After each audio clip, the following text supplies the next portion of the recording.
इवल्याशा जीवाची पोटासाठी धडपड पहा. सगळ्यात लहान प्राणी म्हणून आपण या खारुताईकडे पाहतो. जरी लहान असली तरी निश्चितच स्वावलंबी आहे.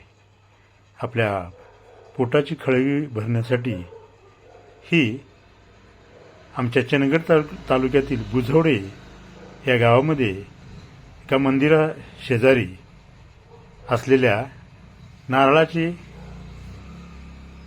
ज्याला करटी म्हणतो आपण, त्यामध्ये काही खोबऱ्याचा भाग आहे, तो खाण्याचा प्रयत्न करत आहे.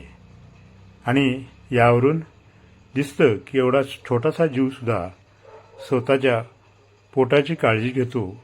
स्वतःचा पोट भरण्यासाठी त्याचा आटापिटा पहा. हा पोट भरल्यानंतर तेथून हा छोटा जीव निघून जात आहे.